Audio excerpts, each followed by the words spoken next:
Hi guys! Welcome back to our channel. So mag-unboxing tayo ngayon ng Kemei electric hair clippers o yung pang shave. So ito ay meron siyang USB charging adapter, DC charging adapter, and yeah, so ito kanyang box. This is from Lazada. Yan. Yan.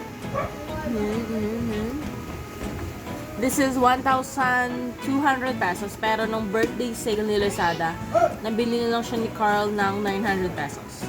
So, so merong Kemei official store. What is this? I don't know. Yan.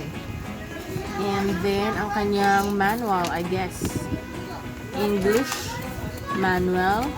Kanyang blade. On-off charging. Adapter, guide comp, USB, charger, oil bottle, and clear brush. So, na-discover to ni Carl yung brand na to sa Landers kasi nagkakaroon siya ng free gupit doon every time na mag-grocery kami. So, ito yung ginagamit nilang brand. So, yeah.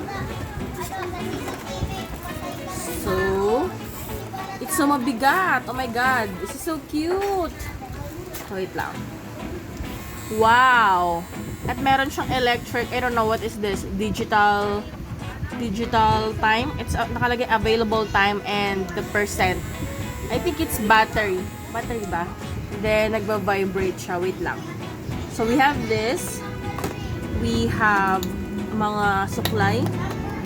And then the oil. Saan natin ilalagay yung oil? There's an oil. There's a brush, clear brush, and then meron tayong, yes, ito yung kanyang charger, and then ito ang kanyang USB. So, ito, natanggal siyang ganyan.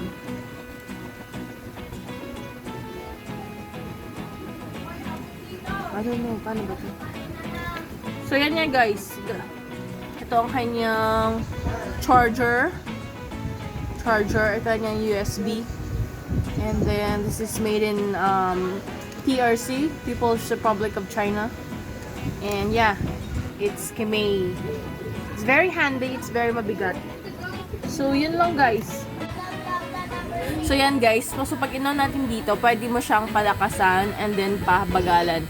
So, ayan na, pag binagalan mo siya, babagal din yung kanyang dito, vibration. Tapos pag binalisan mo siya, like 55, 65, 70. I think 70 yung pinakamabilis. And then yung pinakamababa is 55. So, yan guys. So, tinanay ko siya dito. Ayan, tanggalan ako ng balahibo dito. So, ganyan lang siya guys. Oh. Yan.